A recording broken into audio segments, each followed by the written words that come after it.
नमस्कार, आदाब। Crime petrol सतर्क के आज के एपिसोड में मैं अनूप सोनी आप सबका स्वागत करता हूं। कोविड-19 एक ऐसी महामारी है जिसने पूरी दुनिया को अपनी गिरफ्त में ले लिया है और इस गिरफ्त को अपनी जान जोखिम में डालकर ढीला करते हमारे डॉक्टर्स, नर्सेज, सफाई कर्मचारी, पुलिस कर्मचारी, इन सभी को क्राइम पेट्रोल की टीम की तरफ से तहे दिल से धन्यवाद। जहां एक तरफ इस महामारी में इंसानियत के नए मकाम देखने को मिले, वहीं जुर्म की नई और भयानक शक्ल भी सामने आई।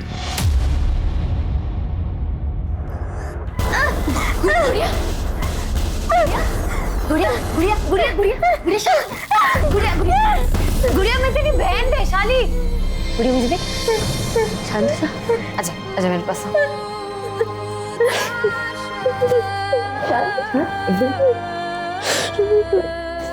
देखना गुड़िया, जिसने भी तेरी हालत की है, तेरे साथ गलत किया, भगवान उसे कभी नहीं छोड़ेंगे, उसे सजा जरूर मिलेगी।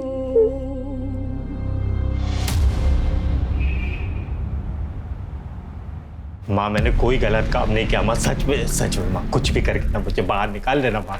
तू फिक्र मत कर, तेरी माँ जिंदा है ना, हम कुछ ना कुछ करके तुझे छुड़वा ही लेंगे, तू फिक्र मत कर। अरे तू खाली माँ, तू खाली बोलती, बस तू समझ नहीं रही कितनी तकलीफ होती है यहाँ पे।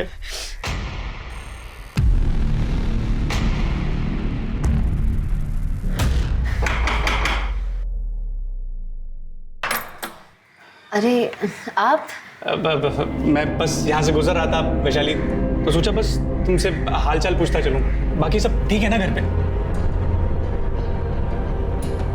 अरे अरे ये हमारी छोटी गुड़िया कैसी है? अरे दिखाओ दिखाओ गुड़िया, दिखाओ मुझे गुड़िया, अरे दिखाओ तो सही।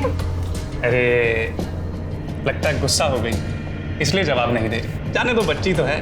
अच्छा वैशाली, मैं बस यहाँ पर इसलिए आया हूँ कि अगर तुम्हें किसी भी चीज़ की ज़रूरत हो ना, पैसे की, पानी की, राशन की, तो बिंदास मुझे बोलो, ठीक है? माँ मैंने मना किया था ना आपको। तेरे मना करने से हम क्या हमारे बेटे को जेल में सड़ने देंगे? तू कुछ भी बोल, हम हमारे बेटे को छुड़वा के रहेंगे। माँ पर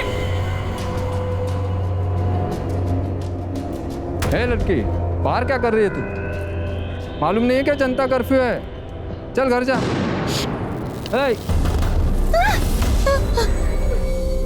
सुनाई नहीं देता? चल घर जा। क्या हुआ? घर कहाँ है? ये क्या कर रहे हैं आप? बच्ची है वो, उम्र से दिमाग से 5 साल की बच्ची है। हाँ तो उसे घर ले जाओ, जनता कर्फ्यू है, पता है ना। चलो जाओ घर जाओ। शांत हो जा बेटा।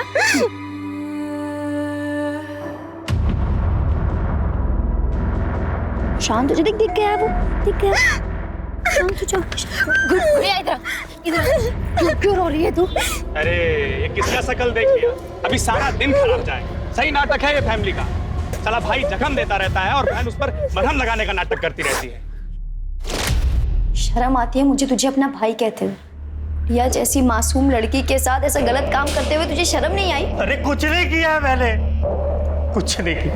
रेनू, रेनू तुझे ना जो बोलना है तू बोल ले पर बहन मेरा इतना काम कर दे, मुझे यहाँ से बाहर निकाल दे, मर जाऊंगा रे मैं सच में। तू मर भी जाएगा ना तो मुझे कोई दुख नहीं होगा। तेरा सगा भाई नहीं चाहिए मुझे ऐसा भाई जो लड़की की इज्जत करना नहीं जानता। सर यहीं पे, इसी के लायक है तू। बहन बंद कर गुड़िया, चल घर चल। रेनू नहीं है वहाँ। इधर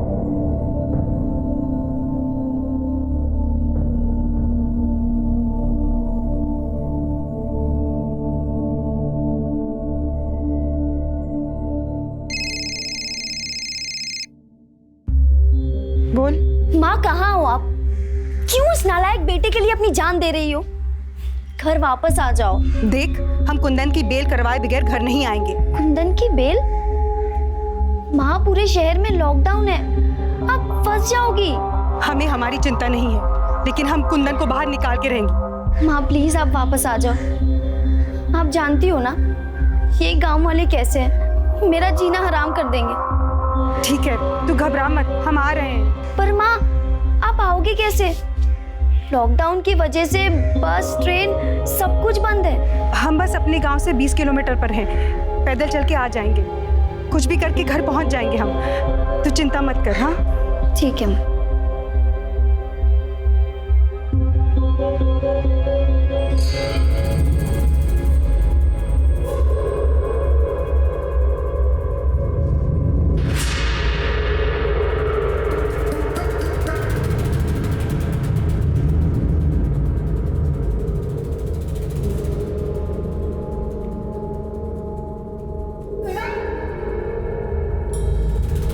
क्या किधर? पता नहीं कोरोना बीमारी चल रहा है, ऐसे कोई भी गांव में नहीं घुस सकता। चलो। पर हम विदेश से थोड़ी ना आ रहे हैं, इसी गांव में रहते हैं। 2 दिन शहर गए थे, बस वापस आ रहे हैं। 2 दिन तो क्या, 2 घंटे के लिए भी कोई गांव से बाहर गया ना तो बिना निगेटिव टेस्ट के अंदर नहीं आ सकता। तुम्हें हम फिलहाल क्वारंटाइन सेंटर भेज देते हैं, बाद में जो होगा देखा जाएगा। नहीं, हम घर जाएंगे। अरे ऐसे कैसे घर? रुको।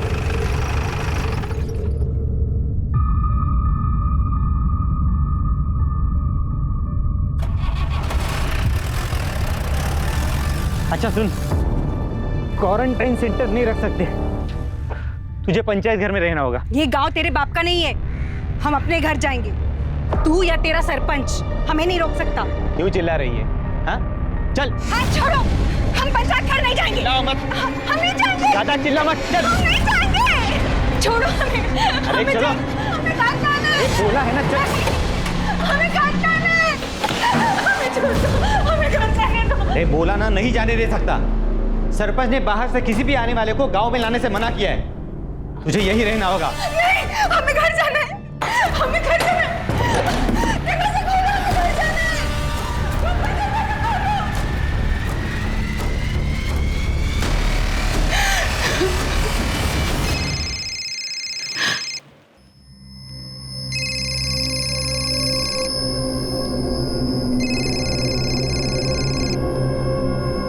हेलो रेनू। हाँ, कहाँ हो आप? हम गांव पहुंच गए हैं, लेकिन ये सरपंच के चमचे गोपाल ने हमें पंचायत घर में बंद करके रखा है। बोलता है बाहर से आने वालों को गांव में मंजूरी नहीं है। लेकिन तू घबरा मत, हम घर आ जाएंगे। तू बस दरवाजा खुला रखना। हाँ, सरपंच और उसका चमचा हमें नहीं रोक सकता। ठीक है।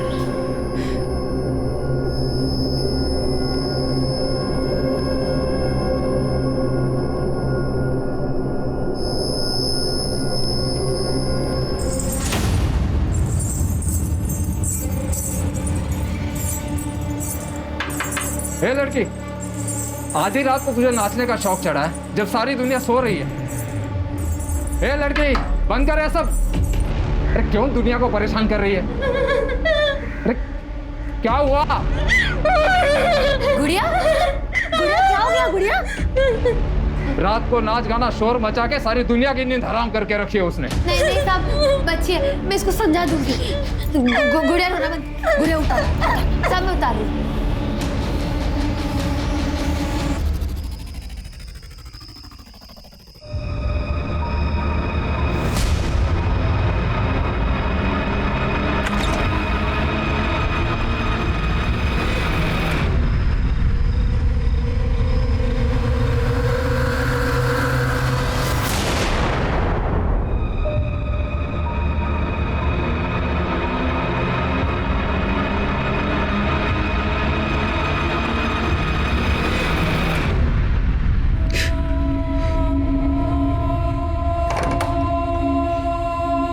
सुधा, सुधा, अरे क्या हुआ?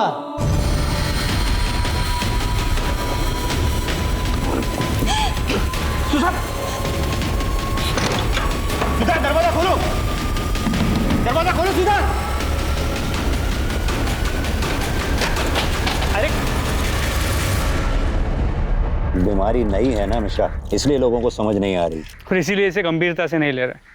फिजूल में बाहर घूमने के बहाने ढूंढ रहे। लोगों को समझाना हमारा काम, जो हम करेंगे।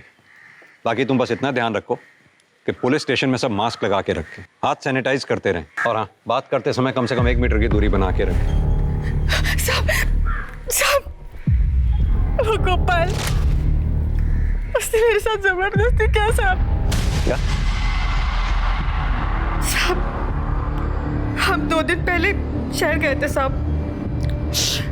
कल दिन में लौटे तो सरपंच के चमचे गोपाल ने हमको गांव के बाहर पंचायत घर में रखा। बोला वो क्वारंटाइन सेंटर उधर नहीं रख सकते। फिर रात को आके हमारे साथ जबरदस्ती किया साहब। उसने ये सब सरपंच के कहने पे ही किया साहब। लेकिन सरपंच ऐसा क्यों करवाएगा? साहब, सरपंच बहुत कमीना आदमी है साहब। उसने हमारे पूरे परिवार को बर्बाद कर दिया। पहले हमारे बेटे को फंसाया, उसके बाद हमारे साथ ये जबरदस्ती किया साहब। हम तो उसके पास हाथ जोड़ के मदद मांगने गए थे साहब। साहब, साहब मेरी मदद कीजिए साहब, हमारे बेटे को बचा लीजिए साहब। हम आपके हाथ जोड़ते हैं साहब। उसने कुछ नहीं किया साहब, हमारे बेटे को बचा लीजिए। पूरा गांव तुम्हारे बेटे के खिलाफ है। गुस्से में अगर उसे कोई मार दे तो कोई भरोसा नहीं है, लेकिन हम गांव के सरपंच हैं। हम कुछ कहेंगे तो गांव में किसी के पास भी हिम्मत नहीं है हमारी बात को टाल दे। हम तुम्हारे बेटे को बचा सकते। साहब, मैं आपके पाँव पड़ती हूँ साहब, मेरे बेटे को बचा लीजिए साहब। इसकी क्या जरूरत है, लेकिन बदले में हमें भी तो कुछ मिलना चाहिए ना। ठीक है, करें आप। हम तो आपसे मदद मांगने आए थे, लेकिन आप हमारे साथ ये घटिया काम कर रहे हैं। बहुत शरीफ समझते थे आपको, लेकिन आप तो बहुत कमीने निकले। नहीं चाहिए आपकी मदद हमें, हम खुद ही कुछ कर लेंगे। साहब आप चलो। हमने पंचायत घर के कमरे में गोपाल को बंद करके रखा है साहब। आप फिक्र मत करो। स्मिता मैडम, इन्हें मेडिकल के लिए ले जाओ। मिश्रा, उठा के ले आओ उस गोपाल को। सर, अरे खोलो। अरे साहब, लेकिन सुनिए तो। साहब मत मारो साहब, कुछ नहीं किया मैंने, कुछ नहीं किया मैंने कुछ। साहब मेरे इधर खड़ा हो। साहब, बोल। साहब वो हमने कुछ नहीं किया साहब। वो बुढ़िया झूठ बोल रही है साहब। झूठ बोल रही है? गांव में क्वारंटाइन सेंटर होते हुए भी तूने उसे पंचायत घर में बंद कर दिया। पंचायत घर में एक क्वारंटाइन सेंटर तेरे बाप ने बनवाया? साहब हम उसे क्वारंटाइन सेंटर ही ले जाने वाले थे, लेकिन सरपंच जी ने वहां लेके जाने से मना कर दिया, इसलिए फिर इसे हम पंचायत घर ले गए। साहब झूठ बोलता है? तू उसे पंचायत घर इसलिए ले गया ताकि तू उसका रेप कर सके? साहब आपको हम पर यकीन नहीं है ना, तो आप सरपंच जी से पूछ लीजिए साहब। उनके कहने पर ही इसे पंचायत घर में ले गए थे हम लोग। ये हमने ही कहा था गोपाल से कि सुधा को गांव के बाहर वाले पंचायत घर में रखें। क्यों? क्योंकि आपकी उस पर नजर थी। ये क्या बोल रहे हो आप इंस्पेक्टर? हमने ये सब उसकी भलाई के लिए तो किया था। उसके बेटे ने गांव की एक लड़की के साथ बलात्कार किया है और गांव में उसके साथ कोई बात करने को भी तैयार नहीं है। क्वारंटाइन सेंटर भेजते तो बेकार का बवाल हो जाता, इसलिए हमने उसे पंचायत घर में भेजा। भलाई तो दिखाई दे रही है। आप ही के आदमी ने इसीलिए उस बेचारी का रेप कर दिया। आप बिना उस परिवार को जाने कुछ ज्यादा ही तरफदारी कर रहे हैं इन लोगों की। उसके बेटे ने 1 साल पहले गांव की एक लड़की है गुड़िया, उसका बलात्कार किया है, जो मानसिक रूप से कमजोर है। उसका भी इन लोगों ने फायदा उठाया। पूरा गांव उनके खून का प्यासा बन गया था। वैसे तो इस परिवार को कोई भरोसा नहीं है, लेकिन अगर सचमुच सुधा का रेप हुआ है तो वो गांव का कोई भी आदमी कर सकता है। और रही बात गोपाल की, तो हम उसे अच्छी तरह जानते हैं, वो ऐसी हरकत कभी नहीं कर सकता। वैसे तो बहुत कुछ जानते हैं आप, जो नहीं जानते बहुत जल्द हम आपको बताएंगे। किसने क्या किया, कौन क्या कर सकता है, कौन क्या करवा सकता है। अभी आप जा सकते हैं।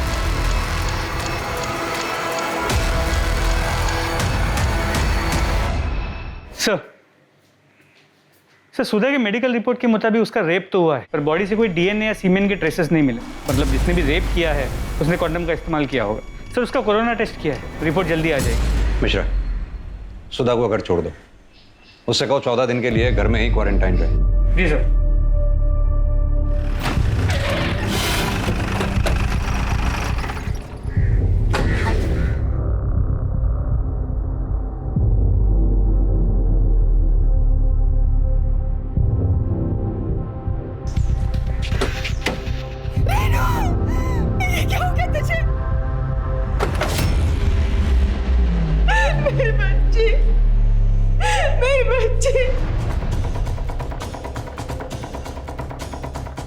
अच्छा, इस कटारी से इस पे वार किया गया और किसी तार जैसी चीज से इसका गला दबाया गया। जी सर। तो सुधा ने बताया था कि कल रात 7 और 8 बजे के बीच उसकी रेनू से फ़ोन पे बात हुई थी। हेलो रेनू। माँ कहाँ हो आप? मतलब जो कुछ भी हुआ है उसके बाद लेट नाइट हुआ है। सर सरप्राइजिंग बात यह है कि तब सब कुछ शांत सुनसान होता है, फिर भी किसी ने ना कुछ देखा ना कुछ सुना। लड़की घर पे अकेली थी, जाहिर सी बात है कि कातिल पार्टी आया होगा। यहाँ तो लॉकडाउन है, एक कांस्टेबल की ड्यूटी रही होगी बाहर है। जी सर, इनकी। तुम थे यहाँ ड्यूटी पे? जी सर। आंख बंद करके ड्यूटी कर रहे थे, जो ना कुछ दिखाई दिया ना कुछ सुनाई दिया। सॉरी सर, पर इलाका बहुत बड़ा है, अकेले सब तरफ ध्यान देना। बहाने मत बनाओ, साफ साफ सो के सो रहे थे। नहीं सर, मैं सो नहीं रहा था। वो सामने वाले घर में एक लड़की रहती है, रात में शोर मचा रही थी, मैं वहाँ चला गया था उसे शांत कराने के लिए। हाँ सर, पर उससे पहले मैंने किसी औरत को देखा था बाहर गली में। मतलब तुम्हें पता था मर्डर हो चुका है यहाँ? नहीं सर, मैं ड्यूटी कर रहा था तभी देखा कि एक औरत। तुम भी अपना और बच्चों का ध्यान रखना। कौन है उधर? घर से बाहर क्यों निकली? पता नहीं कोरोना की बीमारी फैली है। रुक। अच्छा, मैं बाद में फोन करता हूँ। हाँ, बाद में फोन करता हूँ। रुको।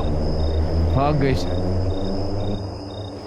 पता नहीं कैसे लोग रात को भी चैन से रहने नहीं देते। उसके बाद सर मैं वहाँ वो गुड़िया पैरों में घुंघरू पहन के नाच रही थी, उसे चुप कराने के लिए चला गया था, उसी में बिजी हो गया था सर।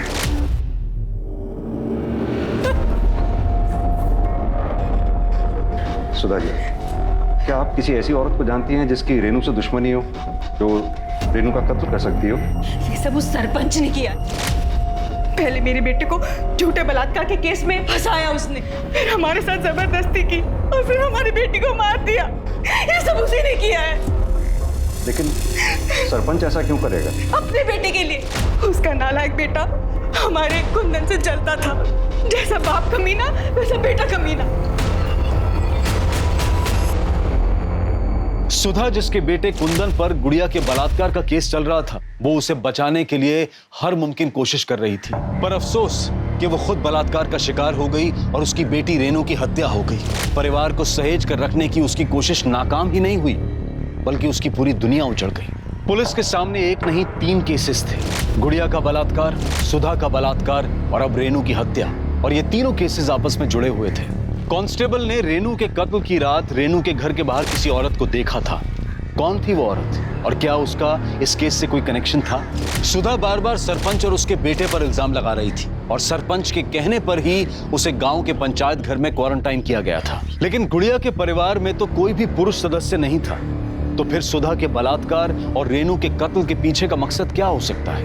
क्या सुधा के परिवार के साथ हुए अपराध कुंदन के तथाकथित गुड़िया का बलात्कार करने का बदला थे?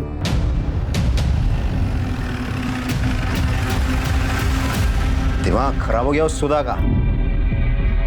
हमारा और हमारे बेटे का उसका रेप और उसके बेटी के मर्डर के साथ कोई संबंध नहीं है। इंस्पेक्टर, हम गांव के सरपंच हैं, लोग हमारे पास अपनी समस्याएं लेकर आते हैं। तो वैसे ही वैशाली हमारे पास आई थी मदद मांगने के लिए कि उसके बहन गुड़िया का वो सुधा के बेटे कुंदन ने रेप किया है, तो हम उसे न्याय दिलवाएं। तो हम उस वक्त थोड़ा बिजी थे, तो हमने अपने बेटे को भेज दिया कि जाके देख क्या है। तो वो पुलिस के पास गया और उसने उस कमीने को गिरफ्तार करवाया, और बस तभी से उसके साथ कुछ भी होता है तो ये हम पर इल्जाम लगा देती हैं। वैसे आपका बेटा प्रताप है कहाँ? वो तो अपनी नानी के पास गया हुआ है। मेरी पत्नी और वो लॉकडाउन के पहले ही वहाँ गए थे। बेहतर होगा अपने बेटे प्रताप को यहाँ जल्दी बुला लें, उससे कुछ सवाल जवाब करने हैं। ठीक है, बुला लेंगे, उसमें क्या है। वैसे हमारा इस सब के साथ तो कोई लेना देना तो है नहीं। ये जो भी मामला है सुधा और वैशाली के बीच का है, वो हम पता कर लें इस केस के साथ किसका लेना देना है, किसका लेना देना नहीं। फिलहाल अभी हम चलते हैं। मिश्रा, मुझे छोड़ो, मुझे मारना है। गुड़िया बाहर नहीं जा सकती, बाहर लॉकडाउन है। जाते पुलिस अंकल लेकर आजा इधर आ। गुड़िया बैठ इधर बैठ। क्यों शांत हो जा गुड़िया, क्यों बाहर जाना है? बाद में जाएंगे ना, शांत। बाद में अभी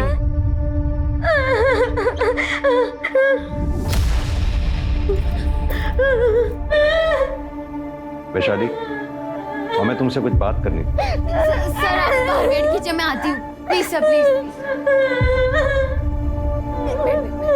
शांत हो जा गुड़िया, शांत। गुड़िया को चॉकलेट चाहिए थी ना? रुक मैं तेरे लिए लेके आती हूँ। रुक जा। गुड़िया, चॉकलेट। शांत हो जा गुड़िया, शांत। अरे मेरी गुड़िया को खिलौने में चाहिए ना, मैं लेके आती हूँ। गुड़िया की डॉल, डॉल। शांत हो जा। गुड़िया, ये ब्रेसलेट कितना अच्छा है, किसने दिया? मुझे भी चाहिए, मेले नहीं लेके आई। मुझे भी नहीं। शांत। ये गुड़िया बचपन से ही ऐसी है या कोई और वजह है? मेरी गुड़िया बचपन से ही ऐसी है, लेकिन माँ बाबूजी ने कभी उसे बोझ नहीं समझा। 10 साल पहले वो गुजर गए, लेकिन उनके जाने के बाद मैंने हर कोशिश की कि मैं गुड़िया को कैसे खुश रख सकूं, और मैं उसे खुश रखती भी थी। लेकिन जब से उसके साथ जबरदस्ती हुई है सर, वो आदमी को लेके डर जाती है, चिल्लाने लगती है। वैशाली, तुम्हें पता होगा कुंदन की बहन रेनू का मर्डर हो गया। जी सर। हमारे कांस्टेबल ने बताया कि कल रात जब वो गुड़िया को शांत रहने के लिए बोलने आया, तब तुम काफी देर बाद उसके पास पहुंची थी। कहाँ थी कल तुम? आप कहना क्या चाहते हैं कि मैंने रेनू का मर्डर किया? हो भी सकता है, क्योंकि कुंदन पे तुम्हारे बहन का बलात्कार करने का आरोप है। बदले में तुमने रेनू का मर्डर कर दिया। हमारे कांस्टेबल का कहना है कि उसने कल रात रेनू के घर के बाहर किसी औरत की परछाई देखी थी। सही कह रहे हैं आप। बदला लेने के लिए मार सकती थी, लेकिन रेनू को नहीं, उसके भाई कुंदन को। रेनू तो बहुत अच्छी थी, मेरी गुड़िया का मुझसे ज्यादा ख्याल रखती थी, उससे बहुत प्यार करती थी। ओम मंगलम भगवान विष्णु मंगलम कन्वध्वजा मंगलम कुंडलेकाक्षाय स्वाहा सुधा नमोस्तुते। फूल डालिए सब लोग, माता जी आप भी डालिए फूल। पंडित जी की दक्षिणा दीजिए। और मैं कब से ढूंढ रही हूँ। अरे ये घर ही आने वाला, पर आज इसकी गुड्डी और गुड़िया का शादी था, पर इसलिए रोक लिया। बधाई तो दे इसको। मैंने कभी नहीं सोचा था कि उस परिवार में ऐसा राक्षस निकलेगा जो मेरी गुड़िया के साथ ऐसा गलत कर सकता है। जिस किसी ने भी ये सब किया है ना, उस तक हम जल्द से जल्द पहुंचकर सख्त से सख्त सजा दिलवाने की कोशिश करें। सर, गोपाल को बहुत तोड़ा, लेकिन वो अब भी यही कह रहा है कि उसने सुधा का रेप नहीं किया। लेकिन सुधा का रेप तो हुआ है, साबित भी हो चुका है। अब देखना यह है कि गोपाल को ढूंढने में टाइम कितना लगता है। और हाँ सर, रेनू की पोस्टमार्टम रिपोर्ट और मोबाइल लोकेशन डिटेल्स आ गई। पोस्टमार्टम रिपोर्ट के मुताबिक उसकी मौत रात 1 और 3 के बीच गला घोटने की वजह से हुई। पहले उस पर कटार जैसी किसी तेज धार वाली चीज से वार किया गया और उसके बाद तार जैसी किसी चीज से उसका गला घोटा गया था। मोबाइल रिकॉर्ड्स में कुछ खास नहीं मिला।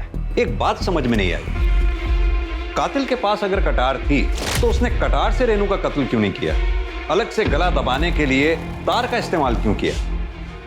सर, ये हो सकता है कि रेनू ने अपने आप को बचाने के लिए हाथापाई की हो और इस दौरान उससे कटार छीन ली हो। लेकिन रेनू की बॉडी पे हमें स्ट्रगल के मार्क्स नहीं मिले हैं, उसके नाखून तक साफ। रेनू के घर से जो कटार मिली थी उस पर किसी की उंगलियों के निशान मिले?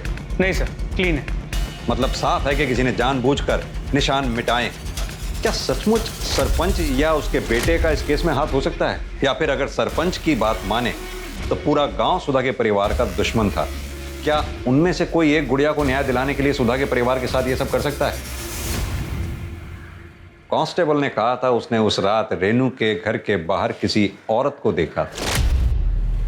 सर, वो औरत तो कोई भी हो सकती है, जरूरी थोड़ी है कि उसका इस केस के साथ कोई लेना देना हो ना हो। ये सब गुड़िया के रेप केस से जुड़ा हुआ है।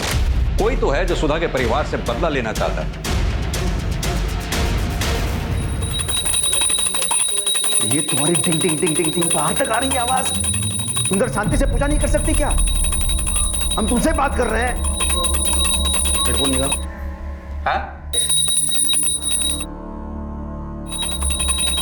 माँ बेटे ने जीना हराम करके रखा है।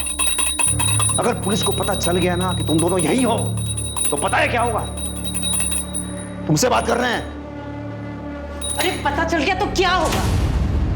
हाँ, अगर पता चल गया तो क्या होगा? हम किसी से डरते हैं? अरे पापा, आप भूल गए क्या? आप इस गांव के सरपंच हैं, सरपंच। अरे आपको किस बात का डर पापा? अरे डर नहीं रहे, तुम्हें बचाने की कोशिश कर रहे हैं। वरना जानते हैं पुलिस क्या हाल करेगी तुम्हारा? अरे वो क्या करेंगे और कैसे करेंगे जब कोई साबित ही नहीं कर सकता कि हमने कुछ किया है तो? अरे ज्यादा जबान चलाने की जरूरत नहीं है। जितना हम बोल रहे हैं उतना ही करो। घर के अंदर चुपचाप रहो, समझे? तुझे पता है ना, वो सिर्फ उम्र में बड़ी है, दिमाग उसका अभी 5 साल का है। तुझे जरा भी शर्म नहीं आई उसके साथ ये सब करते हुए? सर मैं सच बोल रहा हूँ सर, मैंने कुछ नहीं किया। मैंने फाइल पढ़ी है तेरे केस की। गुड़िया के साथ जब रेप हुआ, तेरे मोबाइल की लोकेशन उस समय घर पे ही थी। सर मैं नहीं था घर में, मेरा फोन घर में था। सर मैं तो मार्केट गया हुआ था कुछ सामान लेने के लिए, फिर उसके बाद वहां से मैं अपने दोस्तों के पास चला गया सर। अबे तू क्या ये औरतों वाले काम करने लग गया? अच्छा मैं औरत, मैं घर में नहीं रहता क्या? खाना नहीं खाता क्या? सामान लेके आ गया इसका मतलब मैं औरत? अरे तुम जैसे मर्दों के चक्कर में ना घर में कलेश होते हैं। अच्छा अच्छा ठीक है, जो भी करना है कर ले। चल आजा, कैरम खेलने चलते। चल चल बैठ बैठ। नहीं नहीं अभी नहीं यार, फिर माँ चिल्लाने लगी, तुझे पता तो है सब। अरे काकी तुझे वापस आने नहीं देगी, बाद में सामान लेके जाएंगे। चल आजा आजा बैठ। तू भी ना मानता नहीं है सच में, तेरा कैरम ना हो गया, पता नहीं क्या हो गया। ये भी तो हो सकता है तूने पहले गुड़िया का रेप किया, उसके बाद जानबूझकर बाजार गया सामान लेने के लिए ताकि किसी को तुझ पे शक ना हो। सर मैंने कुछ भी नहीं किया, मैं विवेक के घर में था। आप चाहो तो विवेक से पूछ लो सर, बुला के, सच बोल रहा हूँ। कुंदन सच बोल रहा है साहब, उस दिन मेरे साथ ही था। ये बात आपसे पहले वाले जो अफसर है ना, उनको भी बताई थी मैंने। लेकिन वो सरपंच का बेटा प्रताप, वो तो कुंदन के पीछे ही पड़ गया, जैसे कि उसने ही गुड़िया का रेप किया हो। प्रताप ऐसा क्यों करेगा? क्योंकि वो कुंदन से चिढ़ता था साहब। 1-2 बार दोनों में झगड़े भी हुए थे। गांव में सारे लोग प्रताप से डरते हैं साहब, क्योंकि उसका बाप है ना सरपंच है, ऊपर तक पहुंचे उसकी।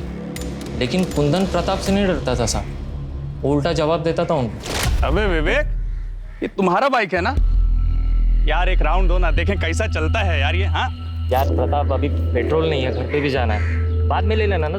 अबे हम तुम्हें रोक रहे हैं क्या? मना कर रहे हैं क्या घर पे जाने के लिए? कमाल कर, तो लाओ चाबी दो हमको। अरे भाई दे, एक ही राउंड तो मांग रहे हैं, तो क्या हुआ भाई? हाँ समझ में नहीं आता क्या? मना कर रहा है ना, खाली है ऊपर वाला। तुम्हारे कौन बे?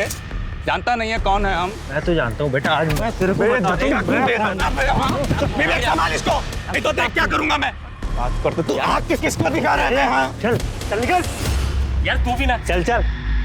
प्रताप हमेशा कुंदन से लड़ने का बहाना ढूंढता था साहब। जिस दिन गुड़िया का रेप हुआ, उसके बाद तो कुंदन के पीछे हाथ धोकर ही पड़ गया, जैसे कि उसने ही गुड़िया का रेप किया हो। तुम ये बात यकीन के साथ कह सकते हो कि गुड़िया का रेप कुंदन ने नहीं किया?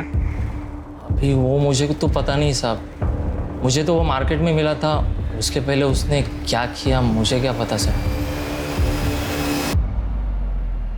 सर पॉसिबल है कि कुंदन ने मार्केट जाने से पहले गुड़िया का रेप किया है। हो सकता है मिश्रा। मिश्रा, ये सुधा के रेप केस में कोई नया क्लू मिला क्या? सर अब तक कुछ नहीं।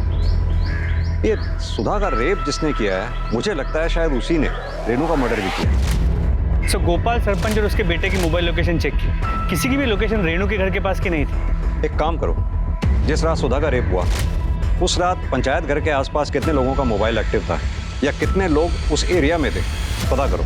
शायद उसी से हमारे कुछ हाथ लगे। जी सर।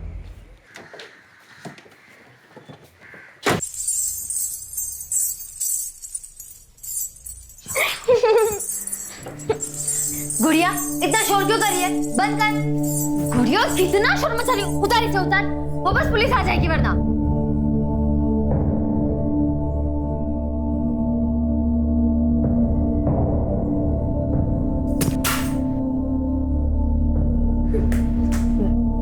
गुड़िया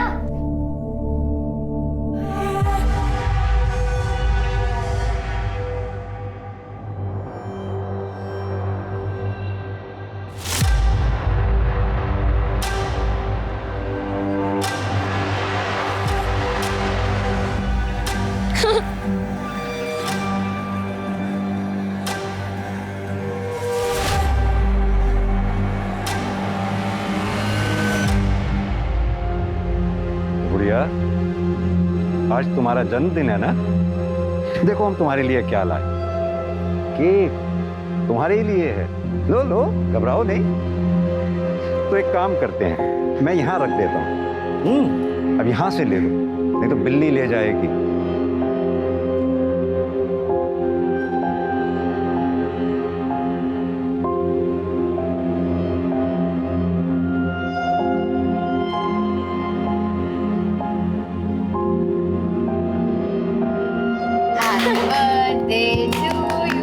Happy birthday, dear Gudiya.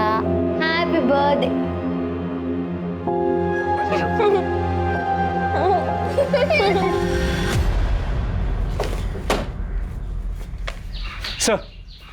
खबरी का फोन आया था। सरपंच ने हमसे झूठ कहा है। प्रताप और उसकी माँ घर में ही छुपे हुए हैं। मिश्रा, एक काम करो, जितनी जल्दी हो सके सरपंच के घर का सर्च वारंट निकलवाओ। सर।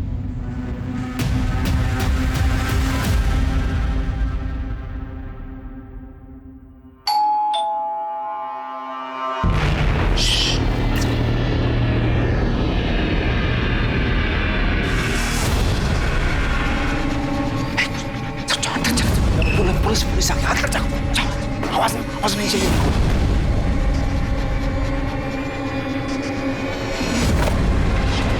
क्या फिर से? मिश्रा, घर का चप्पा चप्पा छान मारो। इंस्पेक्टर, आप हमारे घर में ऐसे नहीं घुस सकते।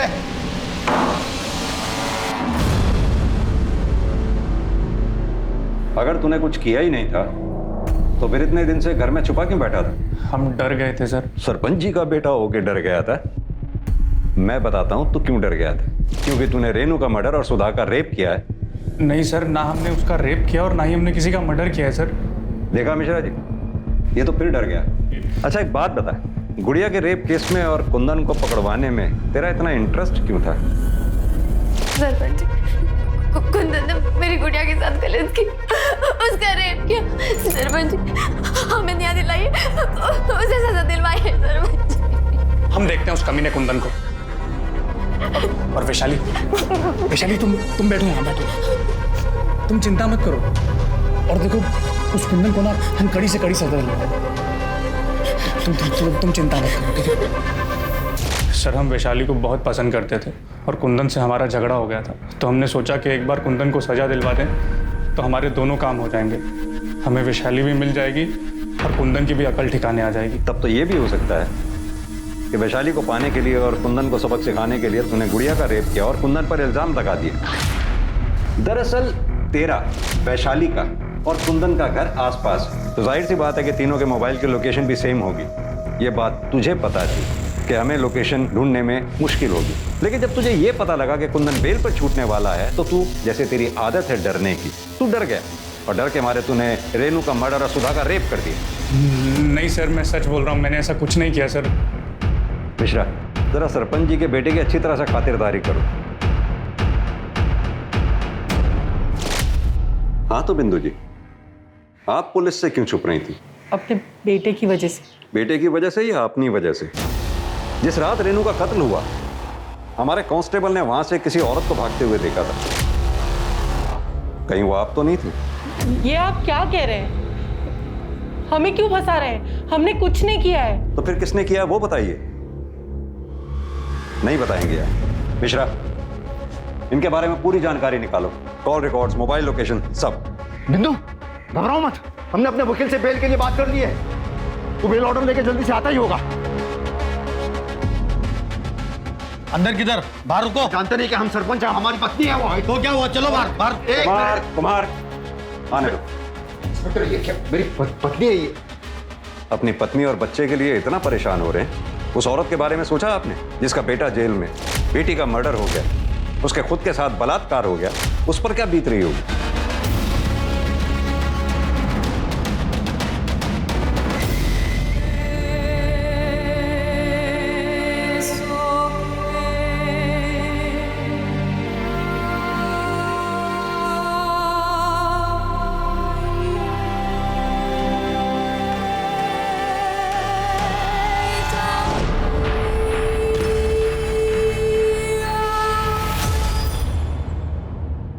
सर, पंचायत घर एरिया में उस रात जो नंबर्स एक्टिव थे उनमें से एक नंबर विवेक का है।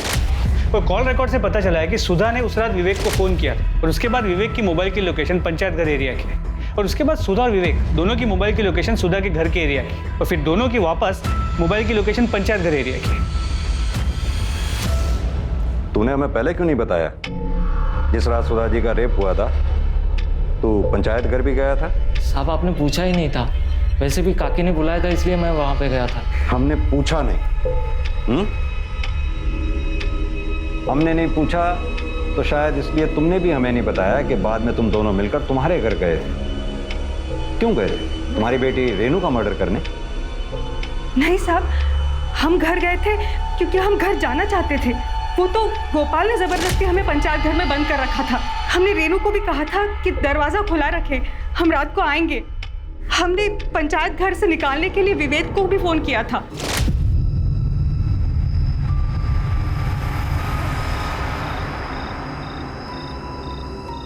देखना सब ठीक हो जाएगा, हमने बात कर ली है। कुंदन को बेल भी मिल जाएगी और वो बरी भी हो जाएगा। कौन है उधर? घर से बाहर क्यों निकली? पता नहीं कोरोना फैला हुआ है। रुक। हमें तो ये बात जीने नहीं दे रही कि हम कांस्टेबल के डर से वहां से भागे ही क्यों। पुलिस के 2-4 डंडे ही खा लेते, कम से कम हमारी बेटी तो हमारे साथ होती। तुम्हारे मोबाइल की लोकेशन साफ साफ ये बताती है कि तुम दोनों पंचायत घर में काफी देर तक थे। ऐसा नहीं है साहब, विवेक तो हमें पंचायत घर में बंद करके चला गया था। काकी एकदम सही कह रहे हैं। नहीं, काकी और तुम दोनों झूठ बोल रहे हो। तुम दोनों पंचायत घर में काफी देर तक रुके थे, जहां तुमने शारीरिक संबंध बनाए, जैसे तुमने रेप का नाम दिया। किस लिए? सरपंच को फंसाने के लिए, क्योंकि आपको यह लगता था कि सरपंच आपके बेटे कुंदन को फंसाना चाहता है। इसलिए उसके बेटे प्रताप को फंसाने के लिए आपने अपने बेटे का मर्डर तक कर दिया। साहब आप ये क्या बोल रहे हैं साहब? मिश्रा, इन दोनों को अंदर डालो।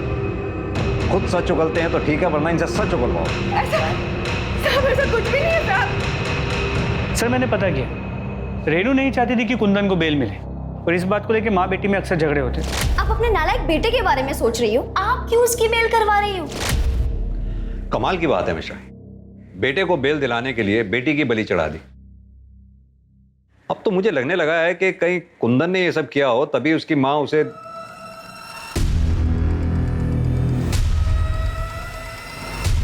क्या हुआ सर?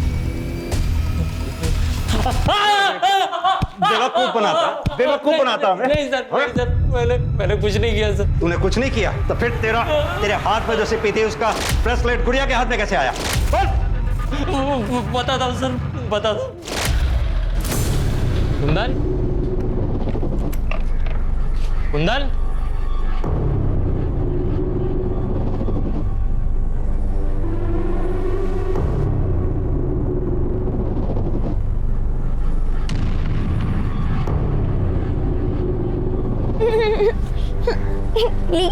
इसे से खेलिए।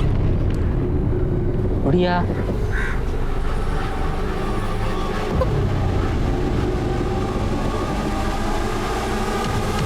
बढ़िया, बढ़िया।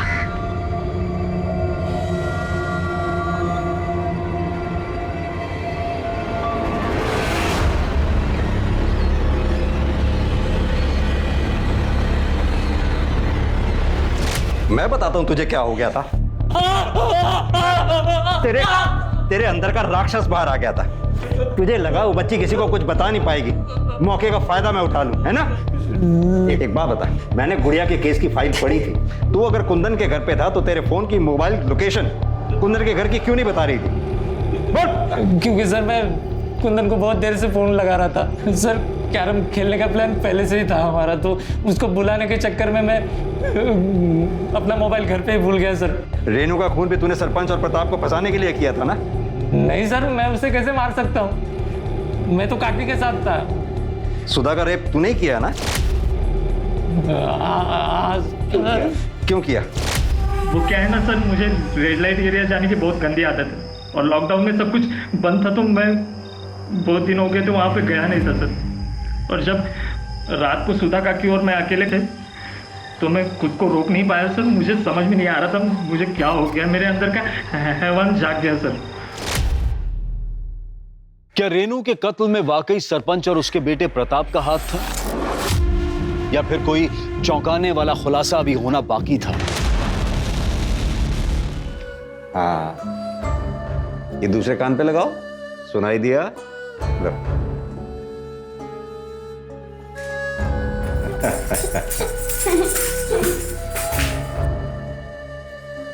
लगता है इसे ये शौक मेरे माँ बाबूजी से मिला है। मतलब? मेरे बाबूजी इकतारा बजाते थे और माँ नाचती थी। ये उनकी तरह संगीत में बहुत आगे जाती। इसके लिए हमने एक एनजीओ से भी बात की जो उसका ध्यान रखेंगे। पता नहीं इस मासूम ने किसका क्या बिगाड़ा था तो इसके साथ ये सब हो गया। आज तक इसने मुझे भी नहीं बताया कि ये सब किसने किया। गुड़िया क्या हो गया? किसने किया गुड़िया? बता, किसने किया? किसने किया? जिन लोगों पर हमने विश्वास किया उन लोगों ने हमारे साथ ये सब किया।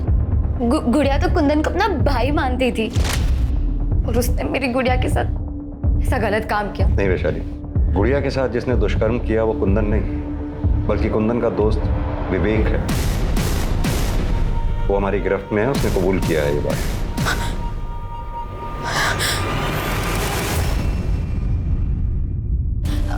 अब तक मैं सुधा काकी और कुंदन को गलत समझ रही थी। फिलहाल हमें तो लगता है कि रेनू का मर्डर भी विवेक ने ही किया। हम जल्दी उसका पता लगा लें।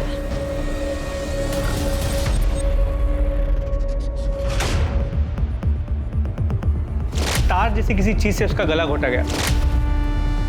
मेरे बाबूजी एक तारा बजाते थे। गुड़िया के साथ जिसने दुष्कर्म किया वो कुंदन नहीं, बल्कि कुंदन का दोस्त विवेक है।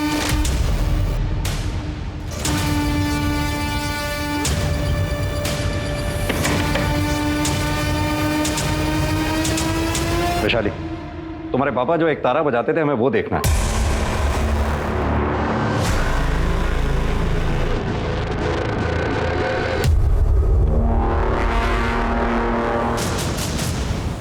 मिश्रा, एक तारा फॉरेंसिक के लिए भिजवाओ। हाँ तो वैशाली, तुम्हारे बाबा जो एक तारा बजाया करते थे, उसके तार पे से जो हमें ब्लड ट्रेसेस मिले थे, जिसमें साफ साफ लिखा है कि वो ब्लड ट्रेसेस किसके थे। अब छुपाने से कोई फायदा नहीं है। मुझे पता चला। क्या कुंदन की बेल हो रही है? कुंदन का बेल होकर उसी रात घर आने वाला था। मैंने तभी सोच लिया था कि उसे जान से मार दूंगी। माँ,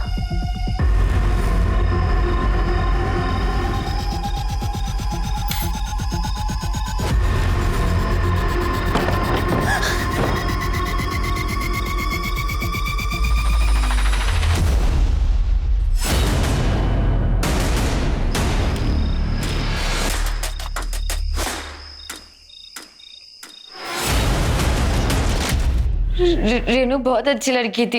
लेकिन अब दुखी होने से कोई फायदा नहीं। गुड़िया का ध्यान तो तुम नहीं रख पाई, हम रखेंगे उसका ध्यान। स्मिता जी चलो। अपराध को अपराध करके न्याय पाने की कोशिश से अपराध कम नहीं होता है, बल्कि और बढ़ता है। देखते हैं हमारे आज के एपिसोड की दूसरी कहानी।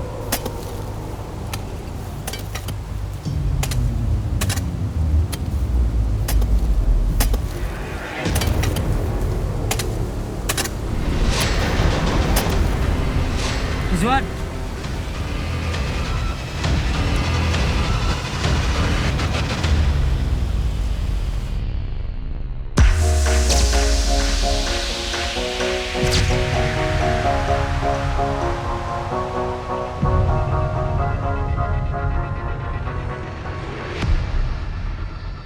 क्या चाहिए? अंदर नहीं जा सकते। वो मुझे यहाँ के ओनर से मिलना था। अच्छा, पर वो तो कोल्हापुर गया। कब आएंगे वापस? पता नहीं।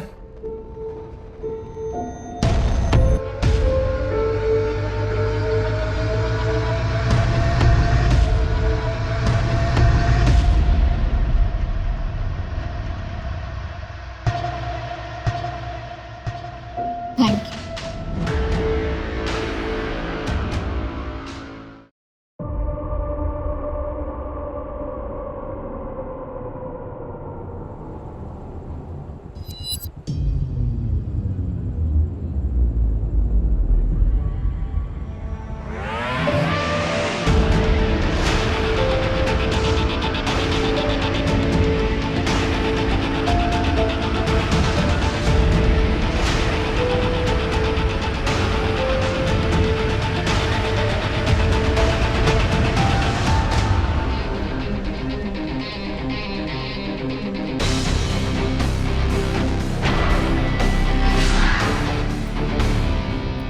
गोपाल अन्ना को बोलो कि दीपिका आई है।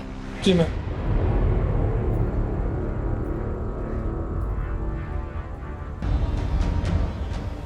चलो, गोपालन ने बुलाया अंदर।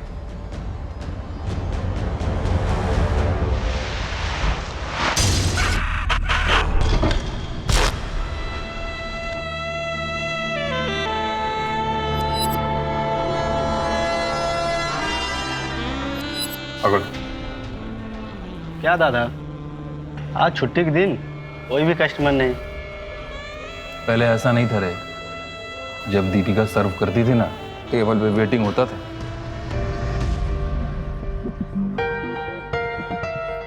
हाँ जी। हाँ जी।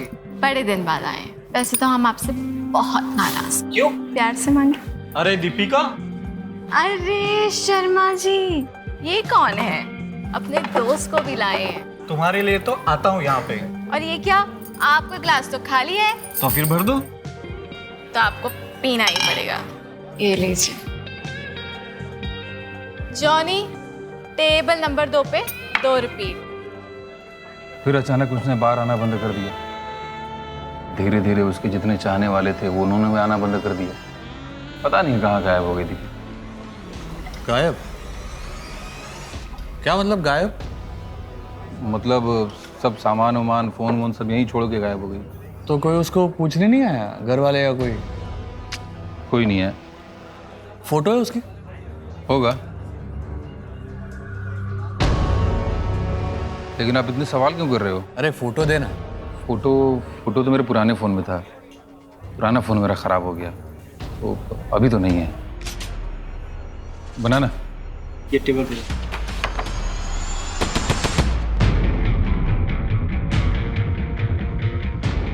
ऐसा भी तो हो सकता है कि उसने वो काम छोड़ दिया हो और नई जिंदगी की शुरुआत की हो। सर लेकिन अगर उसके साथ कुछ गलत हुआ होगा तो? हाँ, लेकिन किसी ने मिसिंग रिपोर्ट भी तो नहीं लिखवाई है। अगर उसका कोई हमदर्द होता तो कंप्लेन जरूर करता। देखो, वैसे भी हमारे पास बहुत सारे केसेस हैं। तुम खाली समय में इस लड़की के केस पे काम करोगे, ओके? यस। और कोई भी डेवलपमेंट हो तो इन्फॉर्म करना। यस। नमस्कार, आदाब। क्राइम पेट्रोल सतर्क के आज के इस एपिसोड में मैं अनूप सोनी आप सबका स्वागत करता हूं। मुंबई, सपनों की नगरी। लाखों लोग इस शहर में अपने सपनों को पूरा करने के लिए आते हैं। इस भीड़ का हिस्सा बन जाते हैं। उनमें से कुछ सफल हो जाते हैं, लेकिन कुछ इस भीड़ में ही खो जाते हैं। इस शहर में न जाने कितने ही लोग आते हैं जिनके पीछे शायद कोई रोने वाला भी नहीं होता। यहां किसी को किसी से कोई मतलब नहीं। ऐसे में एक कांस्टेबल गणेश केड़ेकर ने बार में काम करने वाली एक लड़की के गायब होने के बारे में सुना। गणेश को इंट्यूशन हुआ कि दीपिका के बारे में कुछ तो है जो सही नहीं लग रहा है। गणेश ने इस मामले को इन्वेस्टिगेट करने के बारे में सोचा, ये जाने बिना कि ये मामला न जाने कितने ही जघन्य अपराधों से पर्दा उठाने वाला था।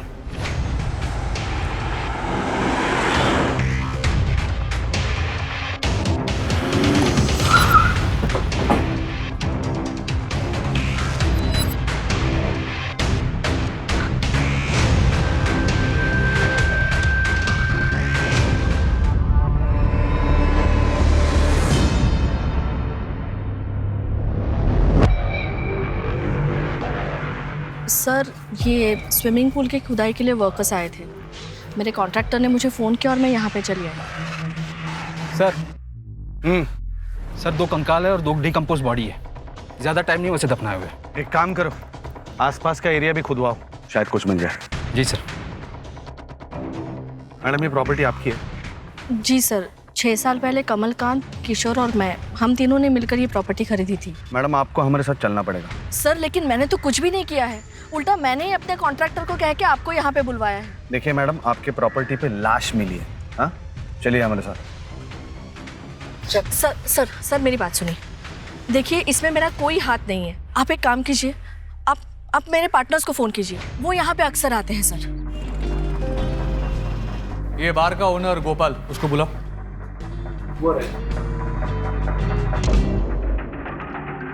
जी, मैं गोपाल कृष्णा।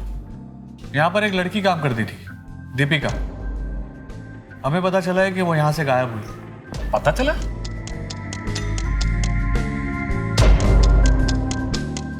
किसने बताया?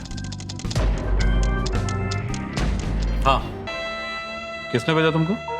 जी किसी ने नहीं। पहले किधर काम किया? जी नहीं।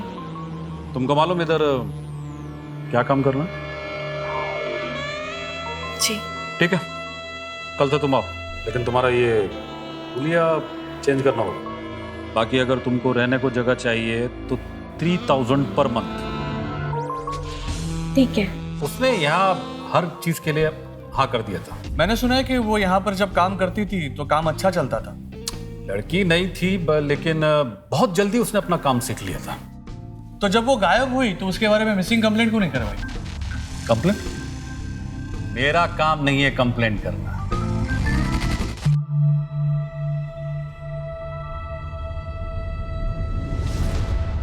ये लो दवाई, इसे खाने में मिला देना, बस सब ठीक हो जाएगा।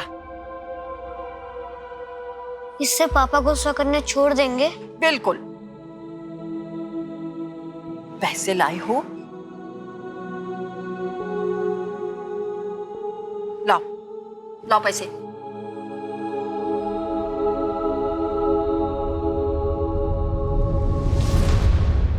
बस 80 रुपया।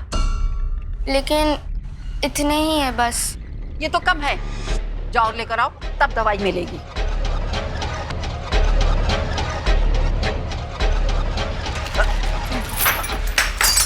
बदमाश कहीं के, अभी बताती हूँ, मेरा समय खराब कर दिया। उसका दिमाग ना कहीं और ही था।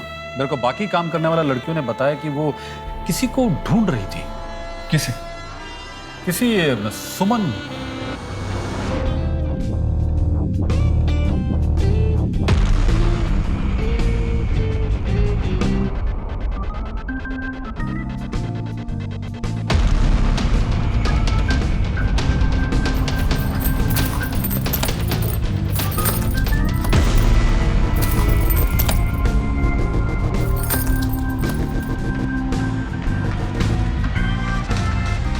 ये क्या कर रही थी?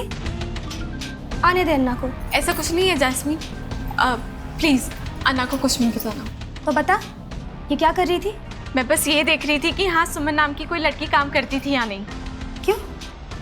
जैस्मीन देख, सुमन यहाँ थी ना, मेरा उससे मिलना बहुत जरूरी है। ये सुमन कौन है? अभी ये सब मेरे को नहीं पता। तो कोई सुमन थी जो यहाँ पर काम किया करती थी? अरे साहब, ये सुमन, चंपा, चमेली, इन लोग का असली नाम थोड़ी होता है। ये तो जैसा कस्टमर वैसा नाम। सुमन के फैमिली के बारे में कोई डिटेल पता चल सकती है? वो कहाँ रहती थी, किसके साथ रहती थी? कुछ तो रिकॉर्ड में होगा ना? साहब, ये गवर्नमेंट जॉब नहीं जिसके लिए TDS या PPF मिलता हो, जो लड़कियों का रिकॉर्ड रखना पड़े। यहाँ तो लड़कियाँ आती काम करती चली जाती। सुमन का फोटो या नंबर है? अभी यहाँ पे सभी काम करने वाले लड़कियों को हम लोग फोन देता है। दीपिका को भी दिया था, लेकिन वो जाने से पहले अपना फोन यहाँ पे छोड़ के गई। वाह, मतलब फोन भी यहाँ पर छोड़ के गई? अभी कोई लड़की उसको यूज कर रही होगी। अब देखिए साहब, मेरा धंधे का टाइम हो रहा है और उसके बारे में कुछ पता चलेगा तो मैं बताता है। एक मिनट, दीपिका का नंबर दो। मैं बाद में देख के बताता है साहब। दीपिका का नंबर दो। बाद में देख के बता। दीपिका का नंबर। एक लड़की अचानक काम पर आना बंद कर देती है, कोई उसके बारे में नहीं जानता, और जब एक कांस्टेबल उसके बारे में पूछताछ करता है तो पता चलता है कि वो सुमन नाम की किसी लड़की को ढूंढ रही थी। कौन थी ये सुमन और दीपिका उसे क्यों ढूंढ रही थी? क्या दीपिका सुमन की वजह से गायब हुई थी? इस केस में न जाने अभी कितनी परतें खुलनी बाकी थी। सर, आपने खामखा मुझे यहाँ पे रखा है। अगर उन लोगों के मौत के पीछे मेरा हाथ होता तो मैं वो खुदाई क्यों करवाती? और सर, मुझे तो पता भी नहीं था वहाँ स्विमिंग पूल के लिए खुदाई हो रही है। मुझे लगता है इसी ने जानबूझकर वो सामान वहाँ प्लांट किया था ताकि इल्जाम मुझ पर और किशोर पर आए। ये ऐसा क्यों करेंगे? क्योंकि वो कुछ दिन पहले। यार, अभी यहाँ पे ना बस एक स्विमिंग पूल और अस्तबल की कमी है। मेंटेनेंस का खर्चा बढ़ जाएगा। वैसे भी मैं आप लोगों को कहने वाला था, मैं सोच रहा हूँ ये फार्म हाउस बेच देना चाहिए। अरे यार, ये फार्म हाउस हमने अपने लिए बनवाया है और तुम उसे बेचने की बात कर रहे हो? देखो, इसे मेंटेन करने में काफी दिक्कत आ रही है। तुम्हें अगर प्रॉब्लम है तो तुम्हारा पैसा मैं दे दूंगी, तुम बस अपना शेयर मुझे दे देना। एक मिनट भाई, तुम दोनों का पैसा मैं दे देता हूँ, ये फार्म हाउस मेरे नाम पे कर दो। देखिए, ये फार्म हाउस का आइडिया मेरा था। आज की तारीख में इसे मार्केट में बेचेंगे ना तो 3 गुना ज्यादा पैसे मिलेंगे। सर, मुझे लगता है ये सब किशोर ने किया है, इसीलिए तो किसी भी हालत में उसे ये फार्म हाउस बेचना था। किशोर कहाँ है अभी? सर, वो तो मुझे नहीं पता, कई दिनों से बात नहीं हो पाई है। शायद शहर के बाहर गया होगा सर। मुझे किशोर के सारे डिटेल्स चाहिए, फोन नंबर, एड्रेस, सब कुछ। और एक बात, पिछले 6 सालों में आप तीनों में से कौन कौन कब कब फार्म हाउस गया, इस सब के डिटेल्स चाहिए मुझे। हाँ, याद करो। सर लेकिन ये कैसे पॉसिबल है? सर इतना कैसे याद रह सकता सर? अरे बहुत टाइम है आपके पास, लॉकअप में है ना, याद कर लो। और हाँ, खुद के बारे में नहीं, एक दूसरे के विजिट्स के बारे में बताना है। हाँ, याद करो, याद करो। अब ये मैं कैसे बता सकती हूँ? जो कुछ भी हुआ उससे सब साफ ही है ना। किससे बात कर रही हो? इसमें मैं क्या कर सकती हूँ भाई साहब? माँ मैं जा रहा हूँ, कॉलेज के लिए लेट हो रहा है। अच्छे से एग्जाम देना। हाँ ठीक। आप समझते क्यों नहीं है भाई साहब? सर, रेलवे रिपोर्ट के मुताबिक जिस फार्म हाउस से हमें बॉडीज मिली थी उसमें एक औरत और बच्चे का कंकाल था और 2 डेड बॉडीज थी डिकम्पोज्ड, एक लड़की और आदमी की। और कोई डिटेल? सर डिकम्पोजिशन से तो ऐसा ही लगता है कि उन्हें लगभग 11-12 महीने पहले मारा गया था। सर बॉडी पर से ज्वेलरी मिली है।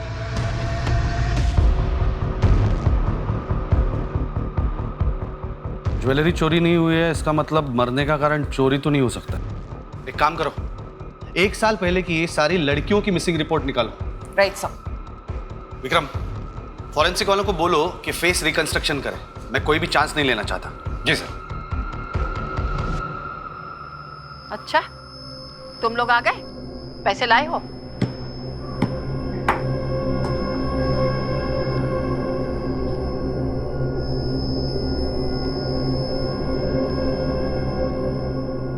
₹500? लेकिन आपने तो 500 रुपए ही कहा था। पिछली बार तुम लोग आए थे ना, मेरा ग्लास तोड़ा था। जाओ 50 रुपए और लेके आओ, तब में दे देंगे। नहीं, तब तक के लिए मैं इसे जमा कर लेती हूँ। 50 रुपए लाओगे तब दवा मिलेगी। जाओ जाओ लेकर आओ।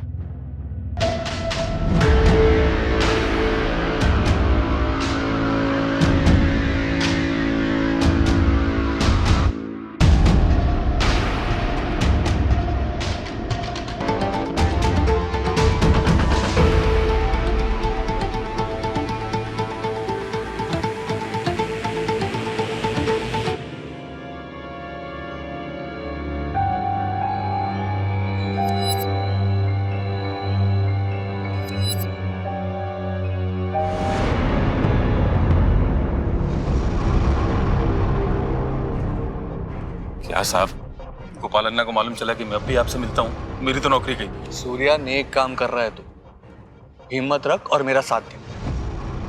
साहब, एक लड़का आता था दीपिका को रोज बार में लेने और छोड़ने।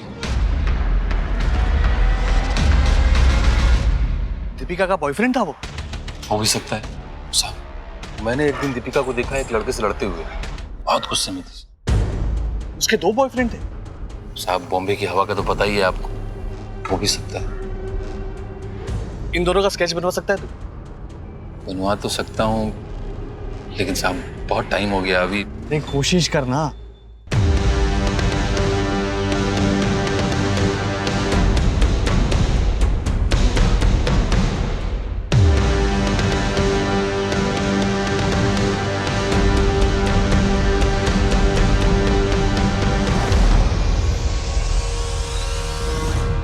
रेगुलर कस्टमर होता तो मैं बता सकता था, बाकी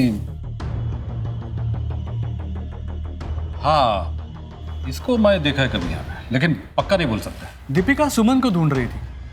मुझे इस बार में काम करने वाले सभी सुमन के डिटेल्स चाहिए। अभी ये सभी सुमन का डिटेल कैसे? मुश्किल है, प्रॉब्लम है। हाँ, एक बात बताना भूल गया था, एक सुमन थी जिसने मुझे फोन किया था। अन्ना, कौन है ये लड़की? कब से मेरे पीछे पड़ी हुई है, 2 बार तो घर तक आ गई है। अब आप ही बताओ कि मैं क्या करूं। ठीक है, देखता मैं। कौन है ये सुमन और दीपिका उससे क्या चाहते थे? अभी ये मैं कैसे बता सकता है? सुमन का एड्रेस दो। एड्रेस तो नहीं है सर। Phone number?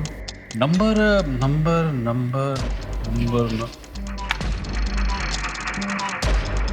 लो, जितना टाइम लेना है लो, मेरे पास बहुत टाइम है।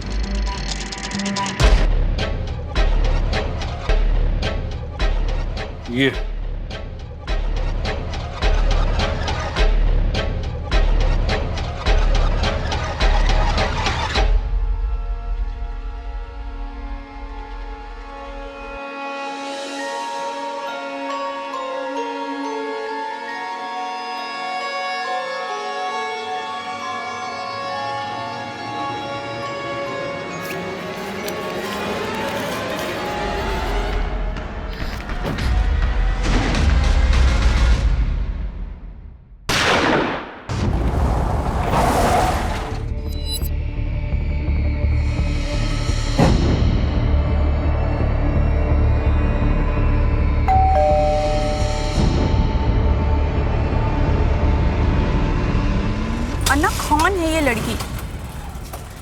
मेरे पीछे पड़ी हुई है। सर दीपिका आई थी एक बार मेरे घर। सुमन दीदी, मैं दीपिका, स्टार बार है ना, वहां से आपका पता चला। यहाँ कोई सुमन नहीं रहती। नाक में दम कर दिया था उसने, पीछा कर रही थी मेरा।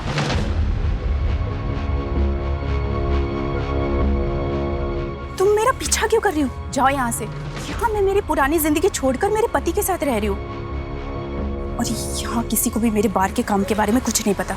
जाओ यहाँ से। सुनो ना प्लीज प्लीज, मैं आपसे कब से मिलना चाहती थी। सुनो, मैं आपकी बहन हूँ। सरफिरी लड़की थी वो। कितनी बार मैंने उसको समझाया कि सुमन नाम मैंने बाहर के लिए रखा था, पता नहीं उसकी समझ में क्यों नहीं आ रहा था। तो दीपिका आपकी बहन नहीं है? नहीं सर, मेरा आगे पीछे कोई नहीं है। दीपिका 1 साल से गायब है। क्या? कहीं तुम्हारा भांडा फूट ना जाए, इसके लिए तुमने उसके साथ कुछ कर तो नहीं दिया ना? नहीं सर, मैंने कुछ नहीं किया है। मैंने तो सिर्फ गोपाल अन्ना को फोन करके बोला था कि वो उसको समझा दे, बस। इन दोनों को पहचानती हो? नहीं, मैं नहीं जानती। बोल। उस नंबर के डिटेल से पता चला है, जब ये फोन दीपिका के पास था वो एक नंबर पर कॉल लगाती थी, लेकिन अब ये नंबर बंद आ रहा है। किसी अभिषेक के नाम पर रजिस्टर्ड है। फोन कंपनी से एड्रेस ले लिया है। एड्रेस भेज।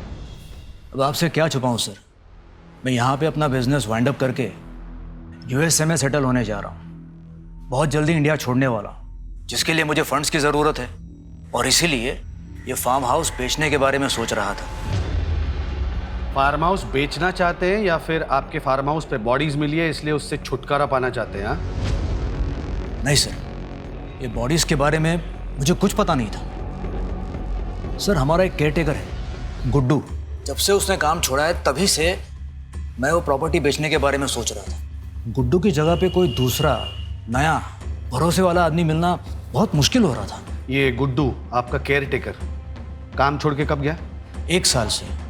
अचानक से उसका नंबर बंद आने लगा। फार्म हाउस पे जाके चेक किया तो वहाँ कोई नहीं था। ये गुड्डू, उसका फोटोग्राफ कोई डिटेल्स हो तो दीजिए। जी सर, देता हूँ। सर पॉसिबल है गुड्डू ने कांड किया हो और वहाँ से भाग गया हो। सर फार्म हाउस पे अकेला रहता था, क्राइम करके छुपाना बहुत आसान था उसके लिए। हो सकता है, और ये भी हो सकता है कि किशोर ने हमें गुड्डू का कांड सुनाकर खुद का कांड छुपाया हो। इन तीनों से जरा अपने तरीके से पूछताछ करो। जी सर। और गुड्डू के गांव से पता करो गुड्डू अभी है कहाँ। Right sir.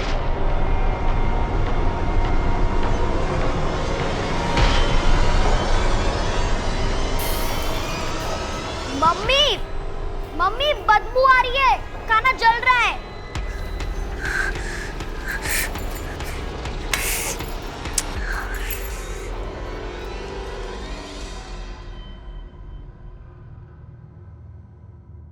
दीपिका की फोटो सारे पुलिस स्टेशन पे भेज दो।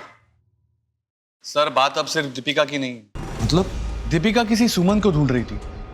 हो सकता है कि ये ह्यूमन ट्रैफिकिंग का एक बड़ा रैकेट हो। क्या इन्फॉर्मेशन हाथ लगी है बताओ। सर ये 2 लोग हैं जिन्हें दीपिका के साथ देखा गया था। ये अभिषेक है और ये उदय। एक नंबर भी मिला है, वो अभिषेक का है, जिसके साथ दीपिका काफी बातें किया करती थी। बुला लो इसको थाने। यस। कांस्टेबल गणेश का एक शक कि दीपिका का गायब होना किसी बड़े क्राइम की तरफ इशारा कर रहा है, और फिर यह पता चलना कि दीपिका सुमन नाम की किसी लड़की को ढूंढ रही थी। क्या कुछ ऐसा हुआ था जिससे एक नहीं बल्कि कई और लड़कियों के साथ कोई अनहोनी हुई थी? दीपिका की जिंदगी में जाने के बाद पुलिस के सामने कई नए राज खुलने लगे। बात बात में बच्चों के ऊपर बंदूक उठाना अच्छी बात है क्या? तो तेरे को काम दो। साहब कितना ढूंढा साहब उसको मैंने। ढूंढ रहा था तो अब तक मिसिंग कंप्लेंट क्यों नहीं लिखवाई? क्या है ना कि अपना बहुत पुराना रिश्ता है साहब पुलिस वालों से। हाँ जानता हूँ। अभी मैं कंप्लेंट लिखाने आता तो साहब आप लोग मुझ पे शक करते, इसीलिए। सुन रहे, तो अभी भी शक के दायरे में है, समझा ना? साहब आप मुझ पे क्यों शक कर रहे हो साहब? मैं प्यार करता था उससे। ये लीजिए आपका whisky on the rocks. Enjoy.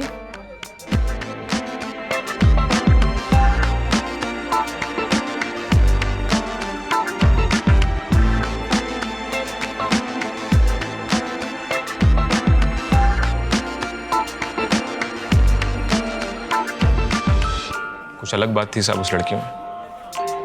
फिर मैंने उसे 1-2 बार लिफ्ट भी दी साहब।